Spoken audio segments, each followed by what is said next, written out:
تاریخ پہ نظر ڈالیں اور کچھ کہنے کی ضرورت ہی نہیں، حالات ہمیں اس کہنے کی اجازت بھی نہیں دیتے ہیں۔ میرے بھائیوں سنو کیا کہتی ہیں فاطمہ، وا کر بابتا من اجاب رب بندہ، ہائے میرے ابو آپ کو آپ کے رب نے بلایا اور آپ چلے گئے، آپ نے اس کی دعوت کو قبول کر لیا، یہ بھی نہیں سوچا کہ آپ کے چاہنے والوں پر کیا بیتے گی، یہ بھی نہیں سوچا کہ آپ کے چاہنے والوں پر کیا گزرے گی۔ اے اللہ کے نبی، اے میرے ابو آپ چلے گئے۔ دوسرے جملے پر غور کرو، وا کر بابتا من جنت الفردوس مابا، اے ابو آپ سے تو آپ کے رب نے جنت الفردوس کا وعدہ کیا، آپ کا ٹھکانہ تو جنت الفردوس ہے، آپ تو جنت الفردوس چلے گئے۔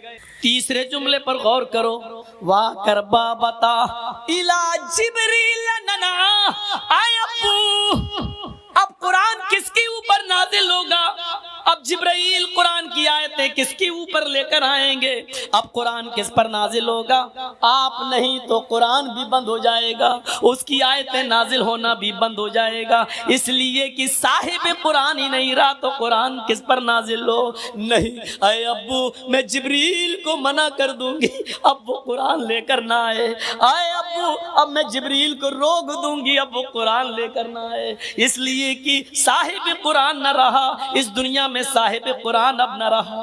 ان جملوں پر غور کرو اور اپنے سینے کو ٹھونک کر بتاؤ ایمانداری کے ساتھ 12 تاریخ کو نکلنے والے ان جملوں پر ہمارا جشن کیا کہہ رہا ہے۔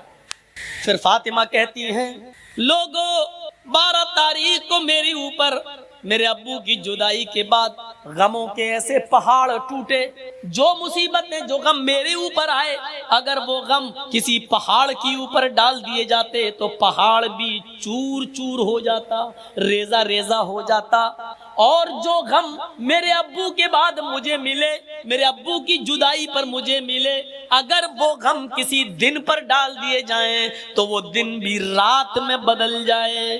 12 تاریخ ہمیں یہ بتاتی ہے کہ کائنات کو روشن کرنے والا سورج غروب ہوا تھا، اس پر ہمیں وہ ماحول بنانا چاہیے کہ 12 تاریخ کو نبی اکرم کی ہم پیدائش کی خوشی نہ بھولیں، لیکن اتنی خوشی نہ منائیں کہ ہم 12 تاریخ کو غم بھول جائیں، اور اتنا ماتم اور اتنا غم بھی نہ کریں کہ ہم نبی اکرم کی پیدائش بھول جائیں۔ ہمیں تو بیچ کا راستہ اپنانا چاہیے تھا، ہمیں تو معتدل راستہ اپنانا چاہیے تھا، یہاں دونوں طرف سے غلطی ہو رہی ہے۔ میرے پیارے ساتھیوں قرآن سنتے جاؤ، حدیث سنتے جاؤ اور اپنے ایمان کا جائزہ لیتے جاؤ۔ ہاں اب سنیے میرے بھائیوں، اللہ کے نبی صلی اللہ علیہ وسلم کو دفن کر دیا گیا، سب سے پہلے ابو بکر صدیق نے نماز جنازہ پڑھی، اس کے بعد عمر فاروق نے، عثمان غنی نے، حضرت علی نے، پھر صحابہ نے، لوگ آتے گئے نماز پڑھتے گئے، پھر بعد میں بچوں نے، اور سب سے لاسٹ میں عورتوں نے، عورتوں کے بعد سب سے لاسٹ میں بچوں نے۔ میرے بھائیوں لیکن آپ کی جنازے کی نماز کسی نے پڑھائی نہیں ہے، لوگ اس حجرے میں آتے تھے پڑھ کے نکل جاتے تھے، پورا دن اسی میں گزر گیا، پوری رات اسی میں گزر گئی۔ کچھ لوگ ایسے تھے جو دور سے آئے، اللہ کے نبی صلی اللہ علیہ وسلم کی بیوی سے کہنے لگے، امی عائشہ ہم رات میں پہنچے ہیں، دور کے رہنے والے ہیں، ہمیں نبی اکرم کا چہرہ دکھا دو، تو انہوں نے سر کھول دیا اور کہا دیکھ لو۔ کہنے لگے وہ صحابی، آئے امی عائشہ ہمیں اندھیرے میں نبی کا چہرہ صحیح سے دکھائی نہیں دے رہا ہے، تو چراغ جلا دو، کچھ روشنی کر دو۔ تو حضرت عائشہ کہنے لگی، آئے محمد کے ساتھیو میرے گھر کی اتنی انسلٹ کیوں کر رہے ہو، میرے گھر کو اتنا ذلیل کیوں کر رہے ہو، مجھے اتنا رسوا کیوں کر رہے ہو۔ اس صحابی نے کہا، امی عائشہ ہم آپ کو انسلٹ کیسے کر سکتے ہیں، ہم تو اپنے نبی کا چہرہ دیکھنا چاہتے ہیں۔ تو امی عائشہ نے کہا، لوگو میرے گھر میں اتنا تیل بھی نہیں ہے کہ میں چراغ جلا کر تمہیں محمد رسول اللہ کا چہرہ دکھا سکوں۔ یہ اس گھر کا حال ہے۔ افسانے تم نے بہت سنے ہوں گے، آؤ محمد رسول اللہ کی زندگی کے بارے میں ذرا ہم سے بھی سن لو اور اپنے دل سے فیصلہ کرو، اور کل چائے کی ہوٹلوں میں بیٹھ کے بتانا کہ مولوی جرجیس نبی کو مانتا ہے یا نہیں مانتا۔ کہہ دینا بہت آسان ہے، فلاں نہیں مانتا، فلاں نہیں مانتا، فلاں نہیں مانتا۔ ارے ہم تو اللہ کے نبی سے ہٹ کر کوئی بات کر ہی نہیں رہے ہیں۔ تعجب تو یہ ہے کہ تم ہندوستان کی بات کرو تو پکے مسلمان، تم اجمیر کی بدایوں کی کچھوچا کی بات کرو تو پکے مسلمان، ہم مکے کی بات کریں اور مدینے کی بات کریں تو ہم نبی کو مانتے ہی نہیں۔ افسوس یہ ہے کہ تم ملا مولویوں کی لکھی ہوئی کتابوں کی بات کرو تو پکے مسلمان، اور ہم یہ کہیں کہ یہ نبی کا فرمان ہے، یہ فاطمہ کہہ رہی ہیں یہ اللہ کے رسول کا فرمان ہے، ہم یہ کہیں تو ہم مسلمان نہیں۔ جو لوگ یہ کہتے ہیں یاد رکھنا مولوی جرجیز کا ہاتھ ہوگا، کل قیامت کے دن تمہارا گریبان ہوگا، ہم تمہیں کھینچ کر رب کی عدالت میں لے کے آئیں گے اور یہ کہیں گے اے اللہ یہی وہ لوگ ہیں جو دنیا میں چائے کی ہوٹلوں میں بیٹھ کے کہا کرتے تھے کہ یہ نبی کو نہیں مانتے ہیں، یہ نبی کی شان میں گستاخی کرتے ہیں، اے اللہ مجھے ان سے انصاف چاہیے، اے اللہ مجھے ان سے انصاف چاہیے۔ میرا ہاتھ ہوگا تمہارے گریبان ہوں گے، یہ سوچ سمجھ کر کسی پر الزام لگانا۔ آؤ میرے بھائیوں آگے چلو آگے۔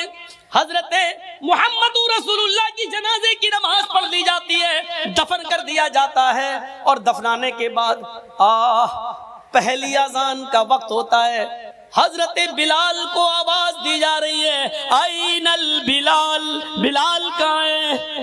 بلال خاموش کھڑے، لوگوں نے کہا بلال کیا ہوا؟ اذان دو، وقت ہو گیا ہے۔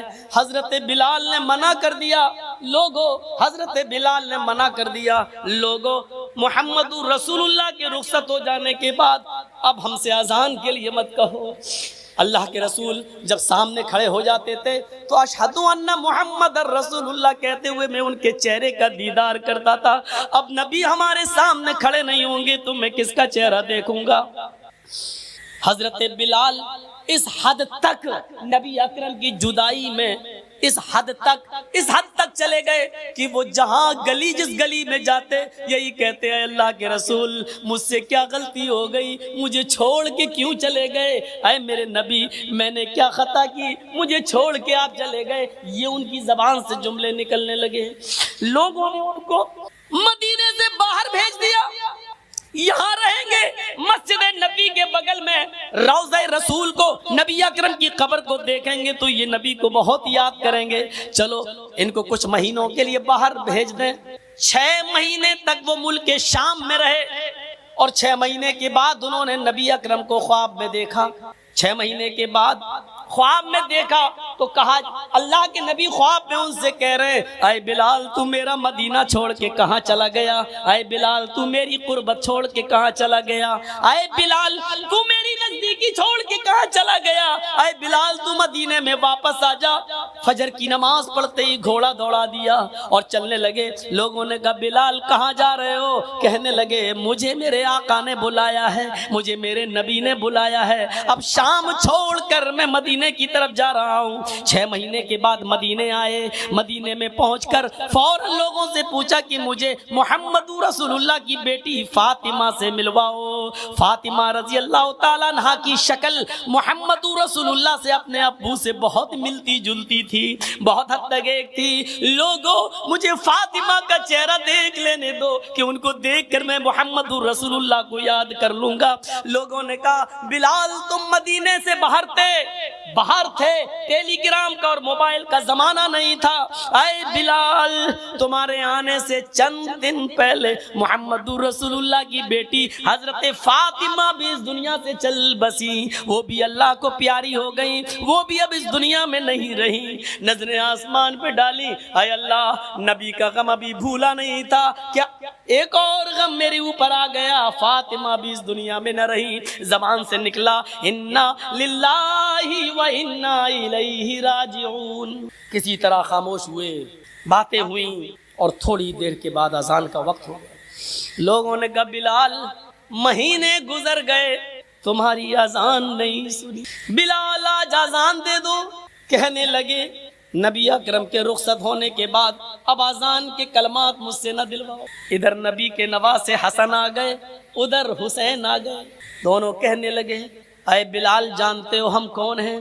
ان دونوں کو اپنے دونوں ہاتھ سے دبایا، تم دونوں نبی اکرم کے نواسے ہو۔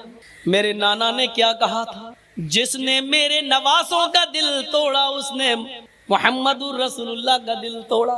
اے بلال تمہیں اذان دینا پڑے گی آج، یہ محمد الرسول اللہ کے نواسوں کی خواہش ہے۔ بلال رونے لگے، چیخ پڑے، اے حسن اے حسین، تمہاری زبان سے نکلنے والے لفظوں کو اور تمہاری خواہش کو تمہارے نانا نے نہیں توڑا تو میں کیسے توڑ سکتا ہوں؟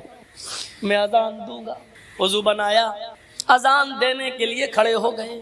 وہی اونچائی ہے، وہی مسجد نبوی کا مینارہ ہے، وہی کانوں میں انگلی دی ہوئی ہے، اور اسی جگہ پر اذان کے کلمات بلند ہو رہے ہیں۔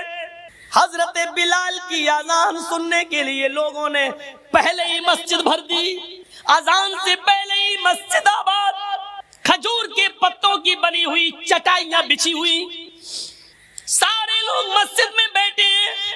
6 مہینے پرانا محمد رسول اللہ صلی اللہ علیہ وسلم کا زمانہ یاد آ رہا ہے۔ حضرت بلال کے کانوں میں انگلیاں ہیں اور حضرت بلال ان جملوں پر پہنچے ہوئے ہیں، اللہ اکبر اللہ اکبر۔ جیسے ہی بلال نے اللہ اکبر کہا، کعبے کی رب کی قسم ان جملوں نے نغمہ قیامت برپا کر دیا۔ جیسے یہ جملے نکلے لوگ اپنے گھروں سے اور تیزی سے نکلنے لگے۔ جیسے یہ جملے نکلے ایسے ہی عورتیں بے قابو ہو جاتی ہیں، وہ بھی اپنے گھروں سے اٹھ کر اوپر چھت پہ چڑھ جاتی ہے کہ آج بلال کی اذان چھت سے سنیں گے تو صاف سنائی دے گی۔ جیسی عورتیں بے قابو ہو کر چھتوں پہ چڑھ رہی تھیں، لوگ دھڑا دھڑ مسجد کی طرف بھاگ رہے تھے، اس وقت بلال ان جملوں پر پہنچ چکے تھے، اشہد ان لا الہ الا اللہ۔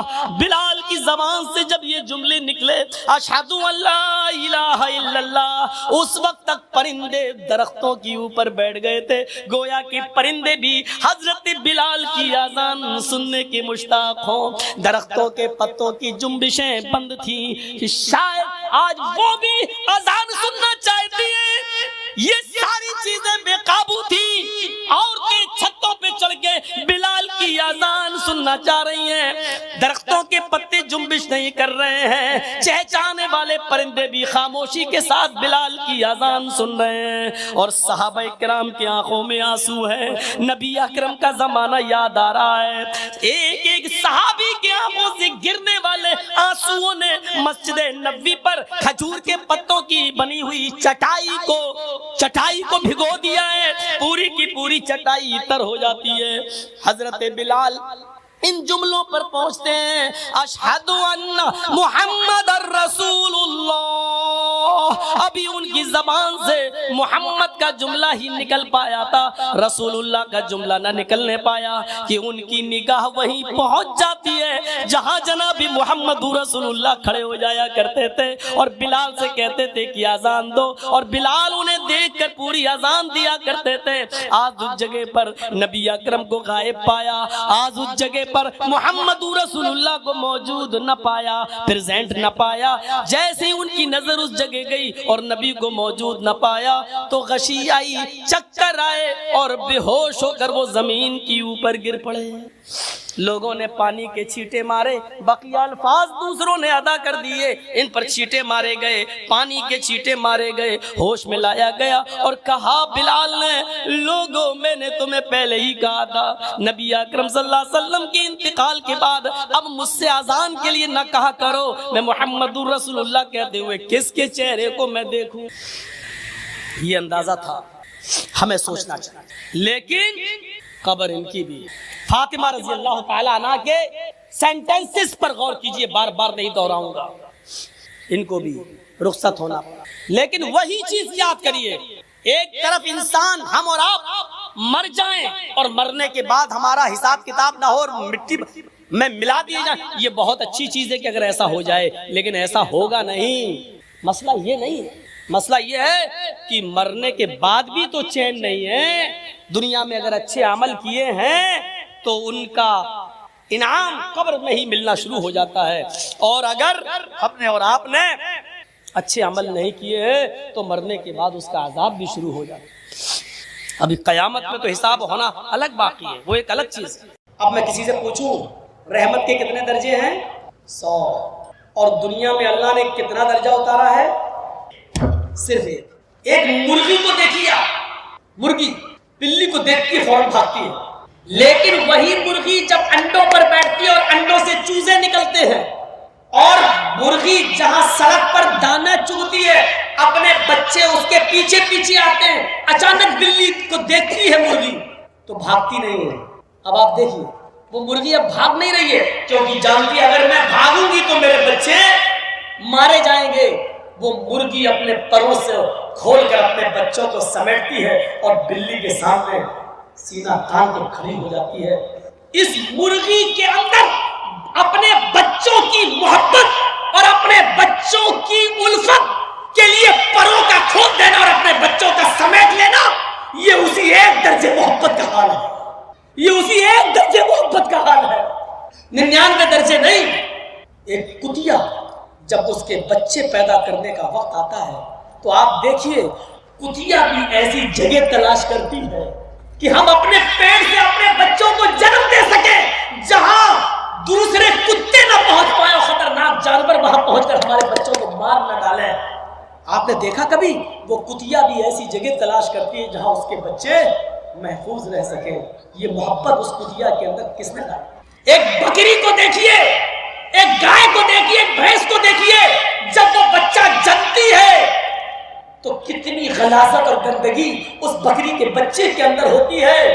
وہ بکری، وہ بھینس، وہ گائے جب بچہ پیدا کرتی ہے تو اپنی زبان کھول دیتی ہے اور اپنے بچے کے جسم پر لگی ہوئی گندگی کو اپنی زبان سے چاٹتی ہے اور اپنے بچے کو کھڑا کرنے کی کوشش کرتی ہے اور پھر اس بچے پہ روح پھونک دیتی ہے۔ اور پھر آپ دیکھیے جب بھینس یا گائے کا مالک اس گائے کے دودھ کو دوہتا ہے تو گائے اور بھینس اپنے بچے کو پلانے کے لیے تھوڑا سا دودھ اوپر چڑھا لیتی ہے، تصور کرو۔ اور جب اس کے بچے کو چھوڑا جاتا ہے تو فوراً وہ گائے اور بھینس دودھ کو نیچے اتار کے اپنے بچوں کو پلاتی ہے۔ یہ محبت، یہ الفت اس گائے کے اندر، اس بھینس کے اندر، اس بکری کے اندر کس نے رکھی ہے؟ یہ اسی محبت، اسی رحمت کے ایک درجے کا حال، اسی رحمت کے ایک درجے کا حال ہے۔ اور سنیے جس نے 99 درجے اپنے پاس رکھے ہو وہ کتنا مہربان ہوگا۔ ایک بکری جب اپنے بچے پر اتنا مہربان ہے، ایک کتیا اپنے بچے پر اتنا مہربان ہے، ایک مرغی اپنے بچوں کے لیے اتنا مہربان ہے، تو سوچئے یہ ابھی ایک درجہ ہے، ابھی ہم انسانوں پر نہیں آئے۔ حضرت عمر فاروق فرماتے ہیں ایک جنگ کے اندر کچھ قیدی گرفتار کیے گئے اور گرفتار کر کے ان کو جناب محمد رسول اللہ کے سامنے لایا گیا۔ ایک جنگ کے اندر کچھ قیدیوں کو گرفتار کیا گیا اور ان قیدیوں کو محمد رسول اللہ کے سامنے پیش کیا گیا۔ ان قیدیوں میں ایک عورت بھی تھی۔ جو قیدی قید کر کے لائے گئے، جو مجرم قید کر کے لائے گئے، ان مجرمین کی لسٹ میں، ان قیدیوں کی لسٹ میں ایک عورت بھی تھی۔ اس کا بچہ کہیں شیرخوار بچہ، دودھ پیتا بچہ کہیں گم ہو گیا تھا، کہیں کھو گیا تھا، دودھ پیتا بچہ۔ یہ عورت جب اللہ کے نبی صلی اللہ علیہ وسلم کے سامنے پیش کی گئی اور جو قیدی نبی کے سامنے پیش کیے گئے، اس عورت کو ہوش نہیں ہے کہ ہم کو نبی کے سامنے پیش کیا گیا ہے، کیا سزا ملے گی۔ اس کا دماغ اپنے بچے کی طرف لگا ہوا ہے، وہ اپنے بچے کے بارے میں سوچتی ہے کہ میرا دودھ پیتا بچہ کہاں ہوگا۔ یہاں تک کہ وہ نبی اکرم صلی اللہ علیہ وسلم کے حکم کے مطابق قیدیوں کو ایک میدان میں جمع کر دیا گیا، اس میدان میں اس عورت کو بھی لایا گیا۔ وہ عورت جس بھی چھوٹے بچے کو دیکھتی، جس چھوٹے بچے کو دیکھتی، جس دودھ پیتے بچے کو دیکھتی، اس سے چھین لیتی اور اپنے پستان سے اس بچے کو لگا کر دودھ پلانے لگتی۔ اللہ کے نبی نے پوچھا ایسا یہ عورت کیوں کر رہی ہے؟ جس عورت کے بچے کو دیکھتی یہ پکڑ لیتی اور اپنے پستان کا دودھ پلانے لگتی، ایسا کیوں ہے؟ جواب دلائے اللہ کے نبی، اس عورت کا بچہ کہیں گم ہو گیا ہے، اس لیے یہ ہر بچے کو اپنا بچہ سمجھ رہی ہے۔ اللہ کے نبی نے اس عورت کی اس محبت کو دیکھا، اس عورت کی اس رحمت کو دیکھا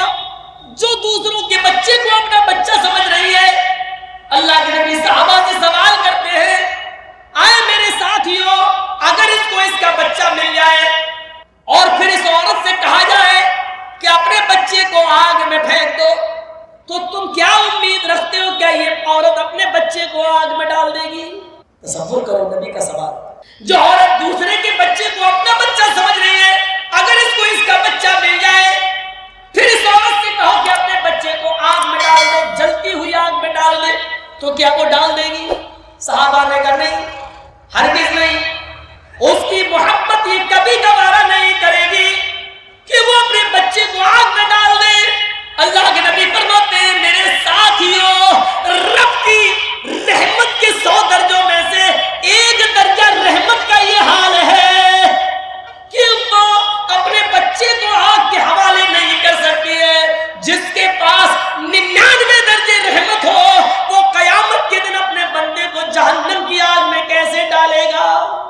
اس کی رحمت یہ کیسے گوارا کرے گی کہ اپنے بندے کو جہنم میں ڈال دے؟ لیکن بندے گناہ کر کر کے، شرک کر کر کے، بدعتیں کر کر کے، شراب نوشی کر کر کے، حرام کھا کھا کر، حرام کی کاروبار کر کر کے اپنے آپ کو خود جہنم میں لے جاتے ہیں، تو اس میں اللہ کی رحمت پھر غضب میں بدل جاتی ہے. ورنہ رب کی رحمت یہ گوارا نہیں کرے گی. جس کے پاس 100 درجے رحمت ہو وہ کیسے گوارا کرے گا کہ میرا بندہ جہنم میں جائے؟ آپ ایک مثال کو سمجھنے کی کوشش کریں. آپ کی بیٹی ہے، شادی ہوئی، آپ نے بہت سے برتن اس کو جہیز میں دیے، کانچ کے 2 برتن، کانچ کے 2 گلاس، شیشے کے 2 گلاس آپ نے اس کو دیے، بہت سے برتن دیے، لیکن 2 گلاس رکھے ہوئے تھے الماری میں، اور کانچ کے دونوں گلاس جس کو آپ کی بیٹی سسرال میں جانے کے بعد روزانہ صاف کر کر کے رکھتی تھی، اچانک دونوں گلاس گرتے ہیں نیچے. ایک گلاس تو ٹوٹ کر ٹکڑے ٹکڑے ہو جاتا ہے اور دوسرا گلاس بچ جاتا ہے. اتفاق ہے، دوسرا گلاس بچ جاتا ہے. اب آپ سے میں پوچھتا ہوں، آپ کی بیٹی کس گلاس کی حفاظت کرے گی؟ جو بچ گیا اس کی یا جو ٹوٹ گیا اس کی؟ کوئی بھی عقل مند انسان ہوگا، اس کو اگر کھڑا کر کے پوچھا جائے تو یہی کہے گا ارے جو ٹوٹ گیا اس کی کیا حفاظت کرے گی، وہ تو چکنا چور ہو گیا ہے. اس کی حفاظت کرے گی جو بچ گیا ہے. تو جو گلاس بچ گیا اس کو اٹھائے گی، اس کو پوچھے گی اور پھر رکھ دے گی، اور جو ٹوٹ گیا، چکنا چور ہو گیا، وہ جانتی ہے کہ جو نہیں سکتا. اب اس کو گھر میں بھی رکھنا گوارا نہیں کرے گی. جھاڑو سے ادھر ادھر کانچ تو نہیں بکھر گئی کسی کے پیر میں نہ چپ جائے، اس لیے اس جگہ کو صاف کر کے اس ٹوٹے ہوئے کانچ کے گلاس کو صاف کرے گی اور ایک برتن میں لے کر ڈسٹ بن میں ڈال دے گی یا باہر کوڑے میں جا کر پھینک دے گی. اس ٹوٹے ہوئے گلاس کو کبھی وہ اپنے پاس نہیں رکھے. کیوں؟ ہر چیز کا ایک کوشچن ہوتا ہے. کیوں؟ یہ بھی ایک کوشچن ہے. وہ صحیح سلامت گلاس کی حفاظت کر رہی ہے لیکن ٹوٹے ہوئے گلاس کو گھر سے باہر کیوں پھینک رہی ہے؟ اس کیوں کا جواب ہے صحیح سلامت گلاس کی حفاظت اس لیے کر رہی ہے کیونکہ وہ کام کی چیز ہے، وہ پینے کے کام آئے گا، مہمانوں کو پانی پلانے کے کام یا چائے پلانے کے کام یا دودھ پلانے کے کام آئے گا. لیکن ٹوٹا ہوا برتن کسی کام کا نہیں، اس لیے اس کو باہر پھینک رہے. چلیے اب میں آپ سے پوچھتا ہوں کہ ایک ماں کے 2 بیٹے ہیں، دونوں بیٹے جوان ہیں، ایک پڑھ لکھ کر بہت قابل ہو گیا ہے، اس کی سرکاری سروس لگ گئی ہے، اس کو 1 لاکھ روپیہ مہینہ مل رہا ہے. ماں بوڑھی ہو چکی ہے، باپ کا انتقال ہو چکا ہے، وہ بیٹا 1 لاکھ روپیہ مہینہ کماتا ہے، 50,000 روپے مہینہ کماتا ہے، اور اسی پر وہ اپنا پیٹ بھی پالتا ہے، اپنے بیوی بچوں کا پیٹ بھی پالتا ہے اور اپنی بوڑھی ماں کا بھی خیال رکھتا ہے. لیکن اسی ماں کا ایک دوسرا بیٹا ہے، وہ بھی جوان ہے،